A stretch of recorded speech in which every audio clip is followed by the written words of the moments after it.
Welcome. This is the Earth Science Lab on geologic time. This lab can be found in your lab manual on page 82. And for this lab, we're going to do all of the activities, and I am going to do a video tutorial for each activity. So the first activity is starts on page,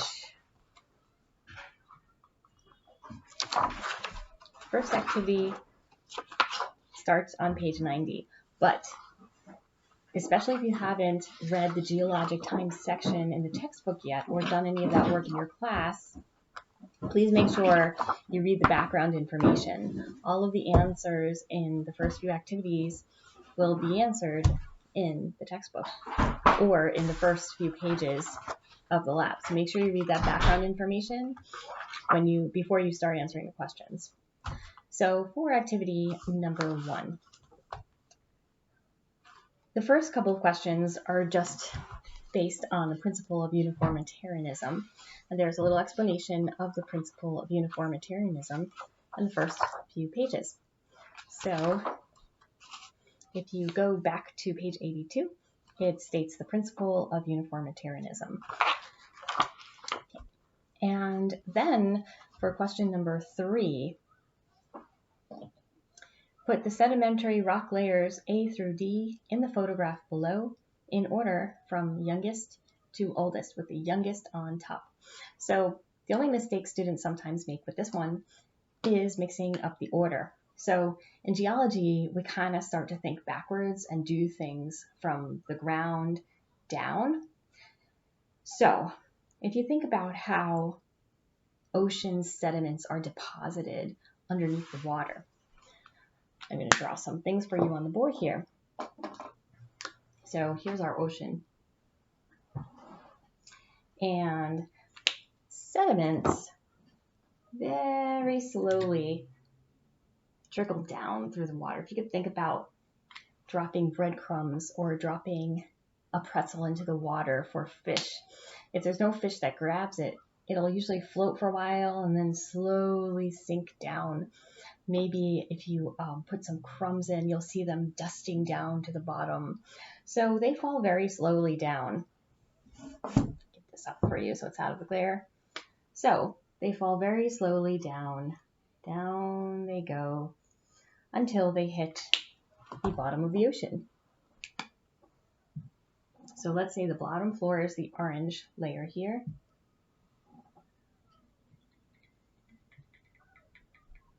Then for many, many thousands of years, you get all of these green sediments falling down and producing a green layer.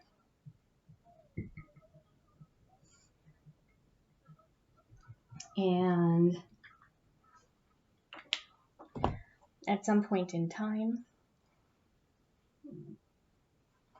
you have a different type of shells maybe falling.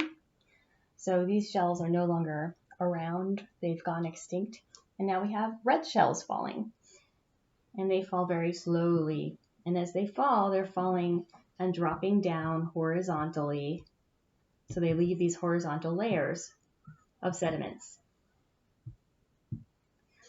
So the red sediments fell after the green sediments, which means that the red sediments are younger than the green sediments.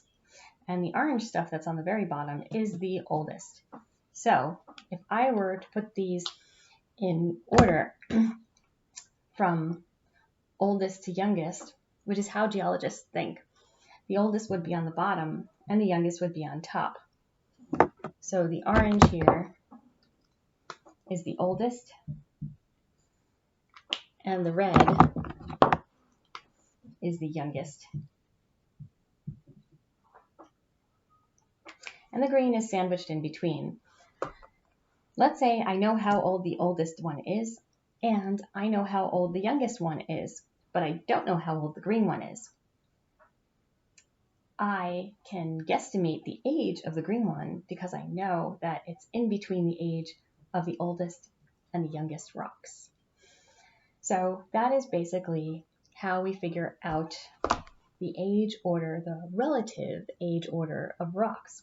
So in this question number 3, you're just going to use that principle to put the sedimentary layers that you see in order from oldest to youngest, with the oldest on the bottom and the youngest on top, and just put the letters in there.